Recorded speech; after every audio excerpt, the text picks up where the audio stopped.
I, William Jefferson Clinton. Richard Milhouse Nixon. I, Barack Hussein Obama, do solemnly swear that I will faithfully preserve, protect, and defend.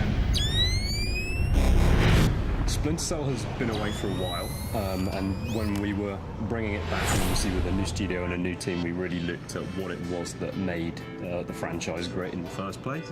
And we've looked to extend all of those things whilst putting our own kind of spin on what a Splinter Cell game should be. Splinter Cell has a long history of very high-end graphics. When it came out, it was one of the most realistic-looking games ever made. And so our goal was to create as realistic a game as possible with as much attention to detail as we could possibly get. With Splinter Cell Blacklist, we wanted to bring Sam back in a really big way. He is Splinter Cell. So for us, that means characterization to kind of a degree that we haven't had before. And that meant we had to go to full performance capture. With our performance capture facility here in Toronto, we're able to capture not just the actor moving around, but their facial expressions and their voice at the same time. We wanted to have a very filmic pipeline. So using Motion Builder, we came up with this process where we capture the face, the audio, and the body all at once. Our director would be able to direct as you would a TV show. Once that was done, we were able to take that footage, bring it into Motion Builder, and then our camera animator would be able to go in and shoot the scene for real. So he'd be able to go in and do 10, 15, 30 cameras, all different angles, different perspectives, and all that would get rendered out. And then that footage would go to the editor. And once that was done, we have a process through story mode in Motion Builder that puts it back as the final scene.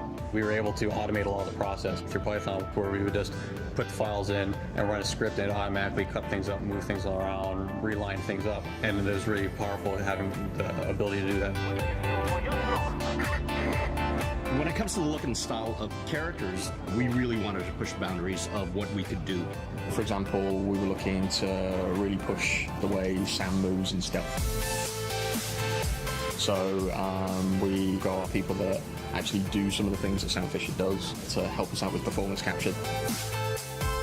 We capture an enormous amount of raw data, and obviously we need tools that help us clean all of that stuff up.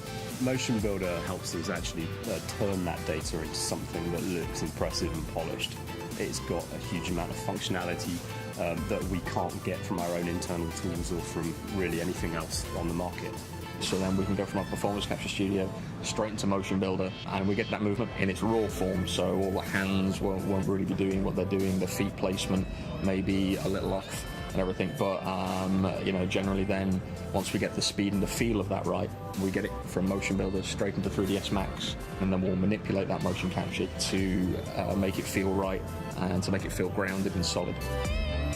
Autodesk products are the staple of our industry, obviously. Tools like 3ds Max were in the use of our games since the beginning of the Montreal studio and obviously the Toronto studio. Now we're strong partners. We're using a lot of the tools that are developed by Autodesk. We're going to continue to be developing the Splinter Cell franchise, but we're also working on a lot of new projects in the upcoming years, and we feel that this studio has a lot of potential for growth, for success, and for quality. Ubisoft is a company that takes its time to get quality right. There's a real craftsmanship to the games that we produce. You can see it in our sister studio in Montreal with the Assassin's franchise, Far Cry. And we've experienced that as well with Splinter Cell. We've been given the time and the space to actually put our own stamp on it and make sure it's of the highest possible quality.